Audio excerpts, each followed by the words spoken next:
Hi, I'm Barb, Meeple PhD, and my favorite play for June 2024 is Doctor Who: Time of the Daleks. This is a dice chucking game that is semi-co-op and has IP attached to it, which are two things that I'm not usually a huge fan of. But I do love Doctor Who, and I do love the dice chucking, and so this one for me just kind of gets in there where others might not succeed. So this game is a little bit reminiscent of Elder Sign, where you are going to different locations, rolling dice, and hoping to get the right symbols to succeed at various tasks. But in this case, you are in a race against the Daleks. Each player is one of the doctors, and on your turn, you will be visiting different locations, either in the past or the future, and trying to solve a problem. As you're at the location, you will choose a pool of dice based on what's available to you on your doctor and on the various characters and equipment that you've equipped to your TARDIS. And then you will roll your handful of dice and compare it to what you need to succeed at the task. There is a chance of re-rolling, but you have to discard one of the black dice in order to do it. And once you run out of black dice, if you haven't succeeded, you will fail. Now, if you succeed, you get a reward of some sort, which might be moving your TARDIS closer to Earth. Since this is a race against the Daleks, if you can get there first, you win. If the Daleks get there first, everybody loses.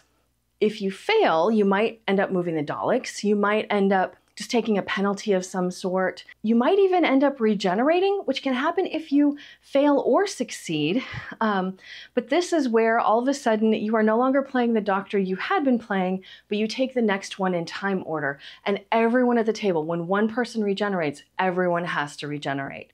There are other things that happen, like these time anomalies that come up as the Daleks hit certain spaces on the track for their race to Gallifrey.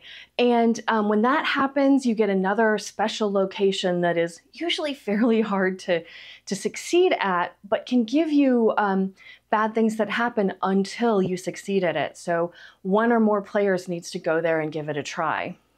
So this is where the semi-co-op comes in, is that there are some spaces on the board that let you move the Daleks back, but they don't necessarily get you a reward of moving forward, but it can help prevent those time anomalies which hurt everybody.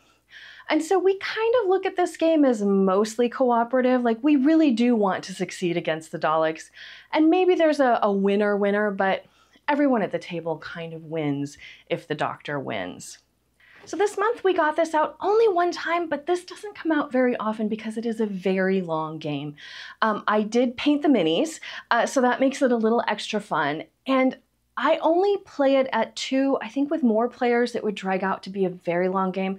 You can shorten it a little bit, and that might be what I do if we had a higher player count. But usually we just get this out, enjoy the game, know that we're going to be there for a while, and it just scratches that rolling a handful of dice itch for me. Plus it's Doctor Who, so you can't go completely wrong. So that's it for me this month, Doctor Who: Time of the Daleks. I hope you had a great month gaming. You can find me on YouTube as Meeple PhD, where I connect astronomy and board games. I also have a blog at meeplephd.com, and I'm on Instagram and Blue Sky. We'll see you next time.